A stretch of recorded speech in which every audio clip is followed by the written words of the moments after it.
ભુજ શહેર કોંગ્રેસ સમિતિના પ્રમુખ કિશોરભાઈ જે ગઢવી દ્વારા જિલ્લા પુરવઠા અધિકારીને પત્ર લખી રાશન કાર્ડ વગરના નાગરિકોને અનાજ વિતરણ કરવામાં યોગ્ય પગલાં લેવા રજૂઆત કરવામાં આવી છે।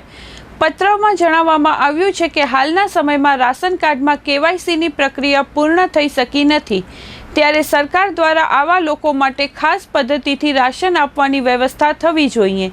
રાશન કાર્ડ વગરના નાગરિકોને જીવન જરૂરી અનાજ મળતું નથી અને તેઓ મોંઘવારીના સમયમાં તકલીફો ભોગવી રહ્યા છે।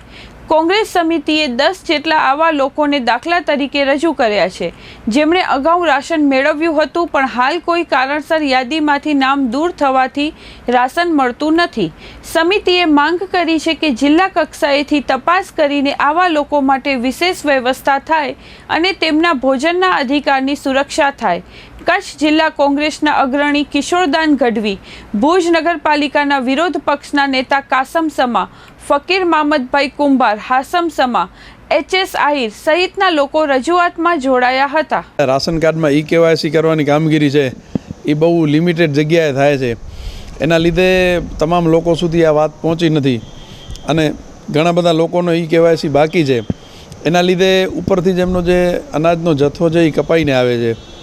હાલમાં સરકારે યુદ્ધની પરિસ્થિતિને ધ્યાનમાં લેતા 2 મહિનાનું રાશન સાથે આપવાની જાહેરાત કરી છે, પરંતુ ઈ-કેવાયસીમાં નામો નીકળી ગયા હોવાના કારણે કેટલા એવા લોકો છે કે જેમને એ જથ્થો નથી મળતો। હવે આ રાશન આપવાની તારીખ છે એ 31/5 છેલ્લી તારીખ છે, તો અમારા દ્વારા એવી રજૂઆત કરવામાં આવી પુરવઠા અધિકારીશ્રીને કે એની મુદત જે છે રાશન આપવાની વધારવામાં આવે, 10 કે 15 જૂન સુધી કરવામાં આવે, તો જે લોકો બાકી છે કે જે કેવાયસીમાં રહી ગયા છે કે કેવાયસીમાં ભૂલના કારણે નામો નીકળી ગયા હોય, એમના નામો દાખલ થઈ જાય, એ કેવાયસી કરાવી લે તો તમામ લોકો સુધી આ રાશનનો જથ્થો પહોંચી શકે।